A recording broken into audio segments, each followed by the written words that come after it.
Angle of elevation.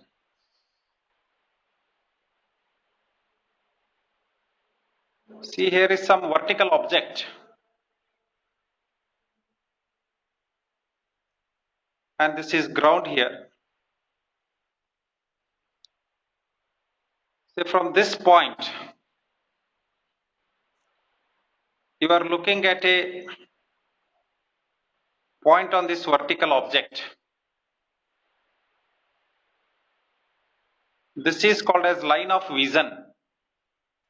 This dotted line is called as what? Line of vision.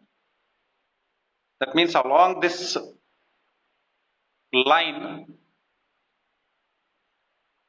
light ray reflected is entering into your eye.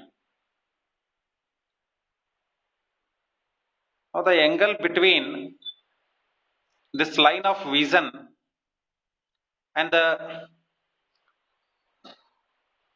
ground is called as angle of elevation.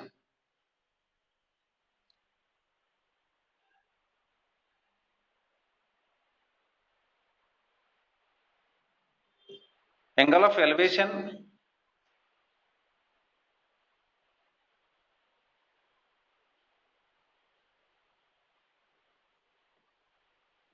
is what? It is the angle between ground and line of vision.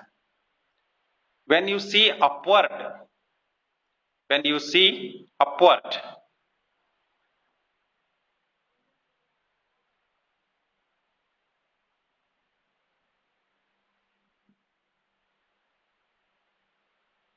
when we see upward,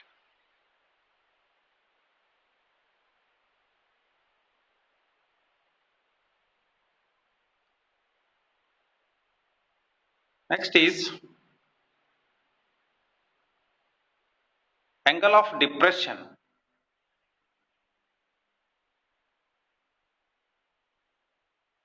Angle of depression.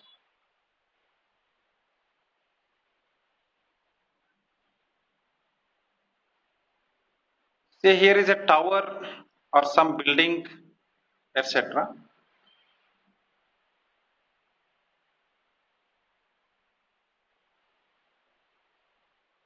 And some object is placed here.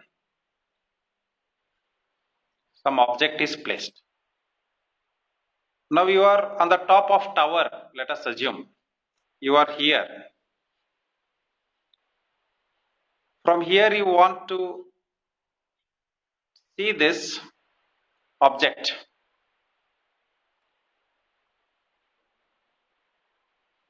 Yes, very good. From here you are seeing this object. Now from the place where you are standing, you have to draw a horizontal line like this. That means a line parallel to the ground. If you extend the ground line here and this line drawn, both must be parallel. These two must be parallel. Okay. Now the angle between line of vision, you are seeing in this direction, downward you are seeing. So right here.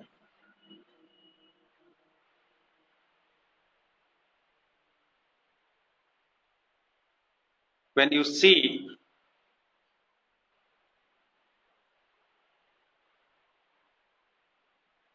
downward, when you see downward, the angle between line of vision and the parallel line is called angle of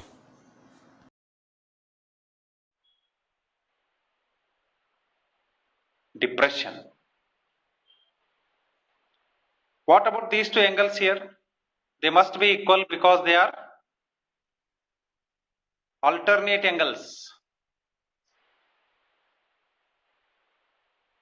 But if a person is seeing from this point upward at this point, then what is this? When you see upward, angle of elevation.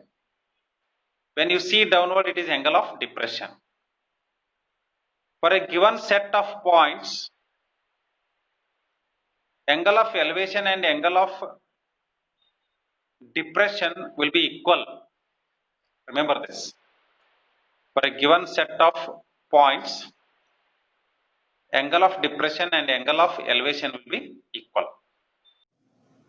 Question number 4 and question number 5 are based on the problems that we have solved so far and on angle of elevation and angle of depression. So you take them as homework and I will give the solution for them tomorrow.